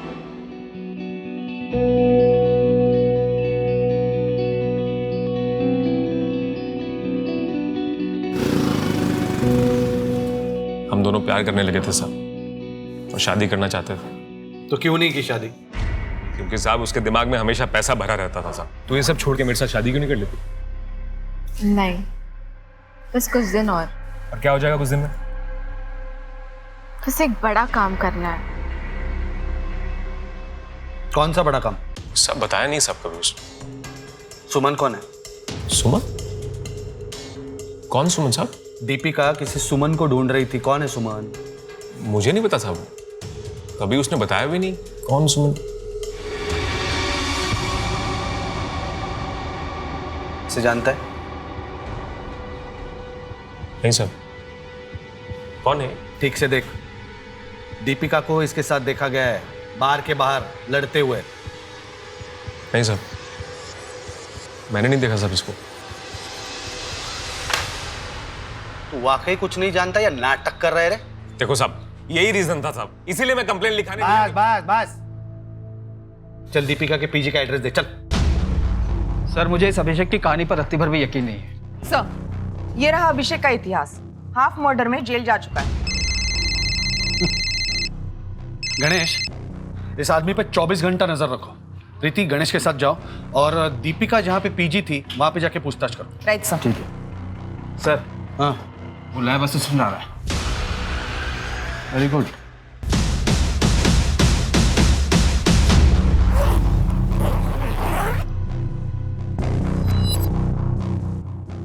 मैंने ही सारा सामान इसमें पैक कर दिया।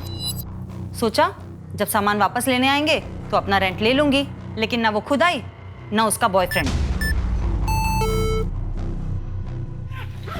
इसे देखा है कभी? हाँ, नहीं।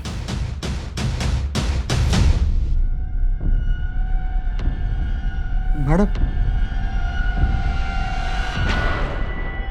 Suman Sharma, 2nd year. इसका मतलब है दीपिका जब बार में काम कर रही थी तब वो सोशियोलॉजी की स्टूडेंट भी थी। मतलब दीपिका खुद ही सुमन है?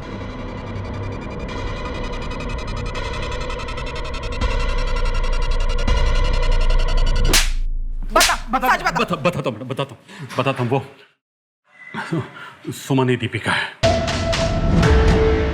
मैं इन लड़कियों में से किसी का इंटरव्यू ले सकती हूँ? क्यों? For my assignment. नाम क्या तुम्हारा? जी, सुमन। सुमन। किसने भेजा तुमको? किसी ने नहीं भेजा, कॉलेज का असाइनमेंट था। अगर किसी का इंटरव्यू मिल जाता तो। ठीक है, पूछो जो कुछ भी पूछना, मेरे को पूछो।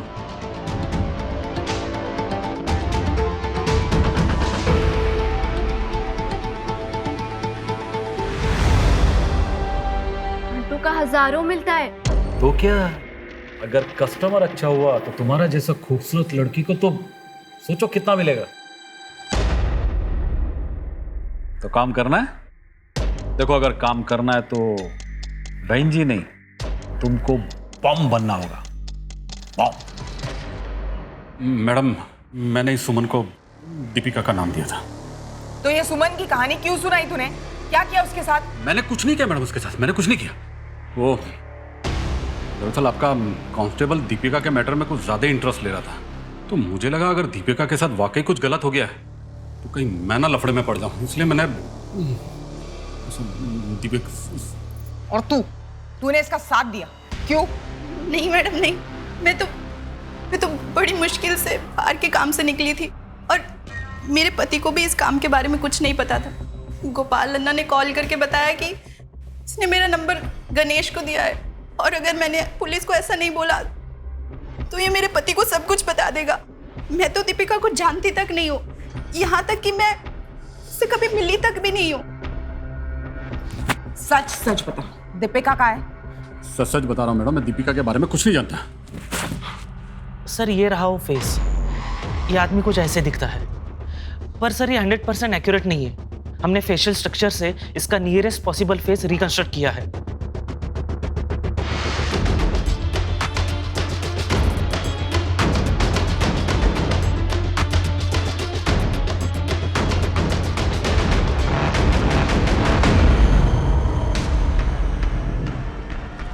ये वो केयर टेकर है ना गुड्डू, उसके जैसे दिख रहा है ना।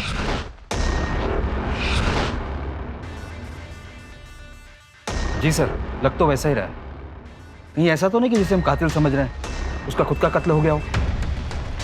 और वो दूसरी बॉडी, उसका चेहरा कैसा दिखता होगा?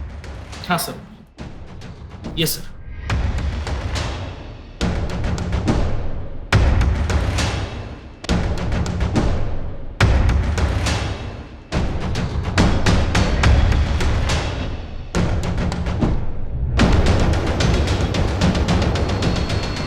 ये तो दीपिका जैसे दिख रही है ना।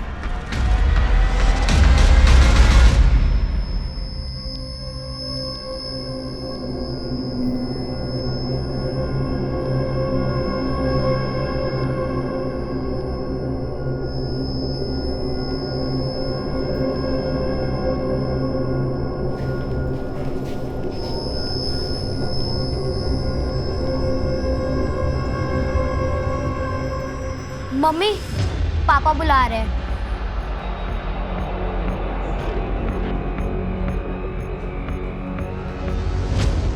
ये रहा सुमन का लास्ट असाइनमेंट। काफी हार्ड वर्किंग थी वो, और इस असाइनमेंट पर उसने काफी अच्छा काम किया था। इसका मतलब है सुमन यानी दीपिका इसी कॉलेज की स्टूडेंट थी और खुद भी बाहर में काम कर रही थी। एक कॉलेज स्टूडेंट सुमन जो बार गर्ल्स पर एक असाइनमेंट कर रही थी, वो खुद एक बार में काम कर रही थी दीपिका के नाम से। दीपिका और सुमन एक दोहरी जिंदगी जी रही थी। वो दो ऐसी जिंदगियों का हिस्सा थी जो एक दूसरे से बिल्कुल अलग थी। लेकिन दीपिका की इस दोहरी जिंदगी की वजह क्या थी? ये वो सवाल था जो एक बड़ी साजिश की तरफ इशारा कर रहा था। पर इसके पीछे था कौन? सुमन तो यहाँ अकेले रहती थी और उसका कोई दोस्त भी नहीं था। वो तो किसी से बात भी नहीं करती थी। फिर कई कई दिन रात रात भर हॉस्टल से गायब रहती थी और दिन भर सोती थी, कॉलेज भी अटेंड नहीं करती थी। उसका लोकल गार्डियन था यहाँ? शायद उसके पापा रहते थे यहाँ, लेकिन उसकी तो उसके पापा से भी नहीं बनती थी। आप यहाँ क्यों आए हो? और आपको एड्रेस किसने दिया? क्या एक बाप अपनी बेटी से मिलने भी नहीं आ सकता? कितनी बड़ी हो गई है। मैं चाहता हूँ कि तुम मेरे साथ रहो। अपना नाटक ना बंद कीजिए। मुझे आपके साथ कोई रिश्ता नहीं रखना, और आज के बाद अपनी शक्ल दोबारा मत दिखाइएगा, समझे? वार्डन को पता चल गया था कि वो झूठ बोलकर रात रात भर हॉस्टल से गायब रहती है, इसलिए उसको हॉस्टल से भी निकाल दिया गया और फिर कुछ टाइम बाद उसने कॉलेज आना भी बंद कर दिया। हमने कई बार उसके home town queries and concern letters भेजे थे कि वो कॉलेज अटेंड नहीं कर रही है, लेकिन वहां से कभी कोई जवाब ही नहीं आया। ये होम टाउन कहाँ है दीपिका का, मतलब सुमन का? नासिक। वहाँ का एड्रेस है आपके पास? जी। हम लोग दीपिका के नासिक वाले एड्रेस पे जा रहे हैं। तुम एक काम करो, दीपिका के पिता राकेश से मिलो जल्दी।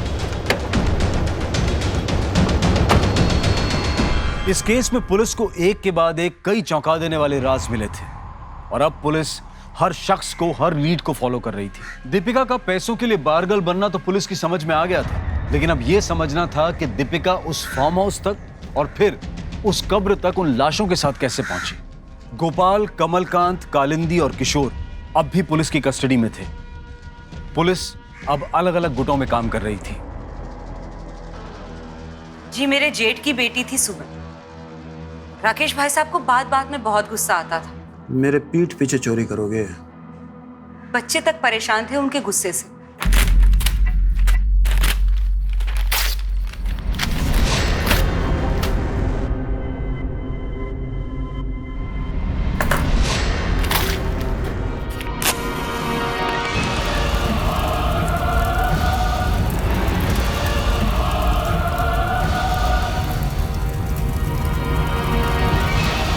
उस आग में उसकी अपनी माँ और सगा भाई जल के मर गए। सर, मेरा बेटा और मेरी बीवी इसकी वजह से जल के मर गए सर। इसने जानबूझ के मेरे घर में आग लगाई है सर। नहीं सर, मैंने सिर्फ गन जलाने के लिए आग लगाई थी। झूठ बोल रही है सर, ये बहुत शातिर है सर। उसके बाद राकेश भाई साहब किसी औरत के चक्कर में फंस के यहाँ से सब कुछ छोड़ के चले गए। 4 साल बाद जब सुमन घर आई तो उसे हमने हमारे साथ ही रख लिया।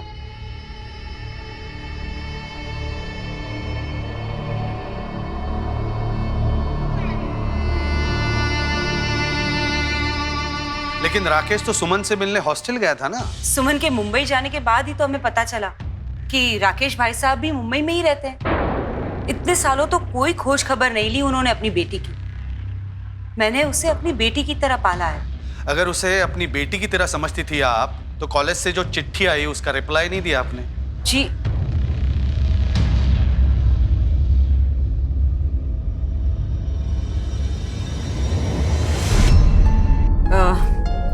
ये साहब मेरा बेटा उदय।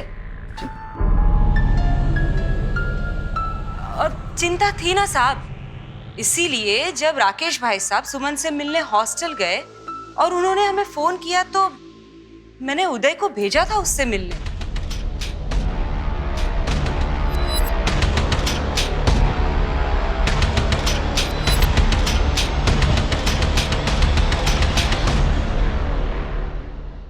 मर गई? कैसे? दीपिका गायब होने से कुछ दिन पहले तो दीपिका से मिलने उसके कॉलेज गया था। मैडम, क्या एक बाप अपनी बेटी से मिलने भी नहीं जा सकता है? मैं चाहता था कि वो मेरे साथ रहे, एक परिवार की तरह। बस तेरे खुद के रहने का तो ठिकाना है नहीं, कहाँ रखता उसे? अब उसकी बारी थी मुझे रखने की, मुझे संभालने की, मेरा सहारा बनने की। और उसने सहारा देने से मना कर दिया तो तूने उसे मार दिया। वो मेरी बेटी थी मैडम, आज नहीं तो कल वो मेरे पास आ ही जाती। फिर भला मैं उसे क्यों मारूंगा, आप बताइए। जी, मैंने सुमन को बहुत समझाया कि राकेश अंकल से सुलह कर ले, लेकिन वो नहीं मानी। उसके रंग रूप बदल गए थे। मुझे कुछ गड़बड़ लगी, इसीलिए मैंने उसका पीछा किया।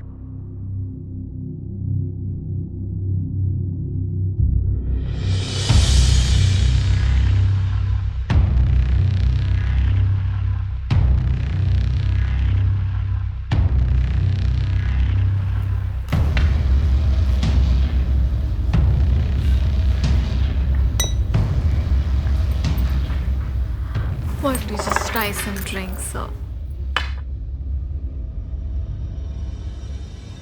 जब उसने अपना रास्ता तय कर ही लिया था तो मैं कॉलेज वालों को क्या लिखती?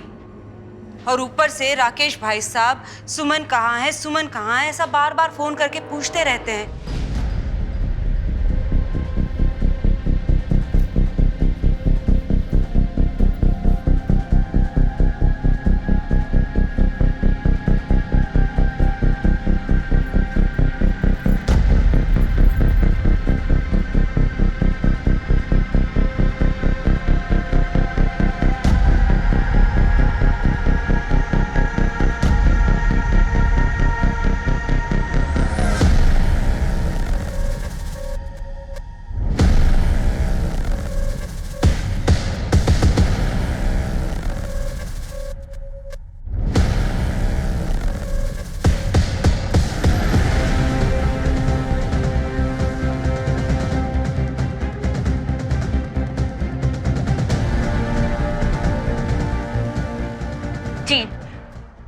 जी हाँ, मैंने अपने पति के फोन में देखा है।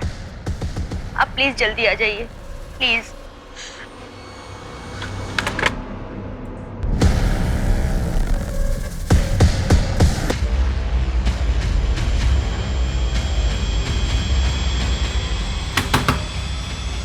अवधेश, हाँ फोन दिखा। क्या हुआ सर? फोन दिखा। कुछ नहीं है सर। सर क्या कर रहे हैं? फोन दिखा। सर, कुछ नहीं।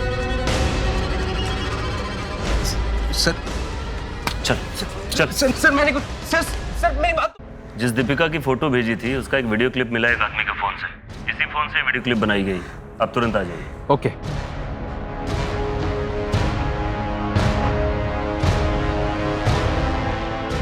सर ये इसका फोन है और ये रहा वीडियो।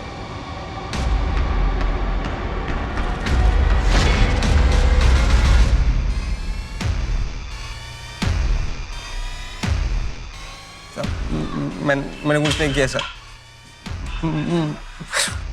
बैठ उधर।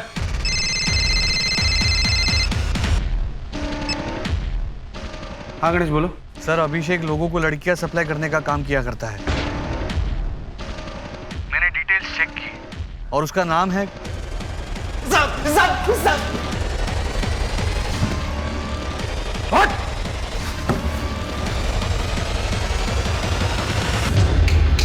बोलो। जल्दी बोल। साहब अगर मेरी बीवी ने मेरे फोन में वो वीडियो नहीं देखा होता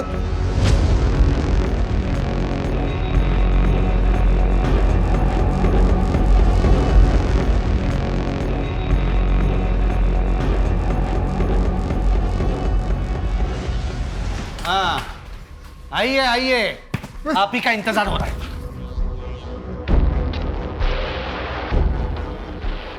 बोल रहे सब दीपिका जितना सोच के गोपाल के बारे में काम करने गई थी उतना उसे नहीं मिल रहा था साहब। मैंने इस काम के लिए अपनी पढ़ाई, अपना फ्यूचर सब छोड़ दिया, फिर मुझे क्या मिला? मैं क्या बोलता हूँ, एक बड़ा हाथ मारो और फिर हम दोनों अपनी नई जिंदगी शुरू करते हैं। बड़ा हाथ?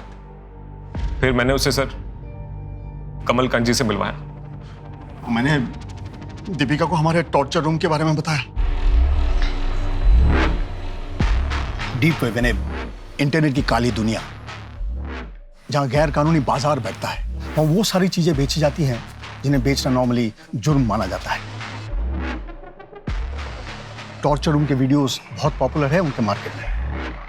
उनकी लाइव टेलीकास्ट होती है, सट्टा लगता है, डिमांड एंड सप्लाई का खेल है। और टॉर्चर रूम में जितना पैसा है, टॉर्चर उतना ही खतरनाक होता है। कुछ भी हो सकता है वहां। पैसा कितना मिलेगा? 10 लाख। नई जिंदगी शुरू करने के लिए अच्छी रकम है। कब से करना है?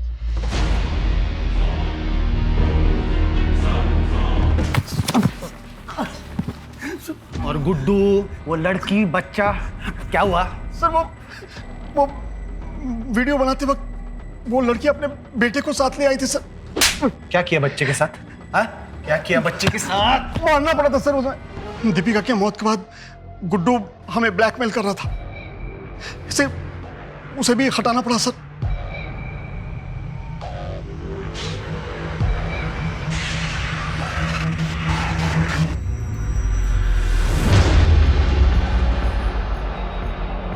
अपना जुर्म छुपाने के लिए 4 लोगों को मारा तुम लोगों ने।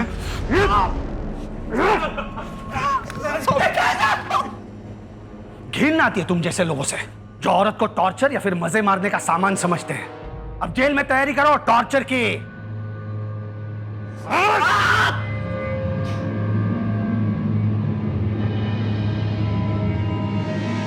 गणेश के इंट्यूशन की वजह से एक ऐसे बड़े केस का खुलासा हुआ जो शुरुआत में महज एक मिसिंग केस लग रहा था। गणेश के जज्बे की वजह से दीपिका के कातिलों को सजा हुई। सुमन या दीपिका की जिंदगी में कहां गलती हुई?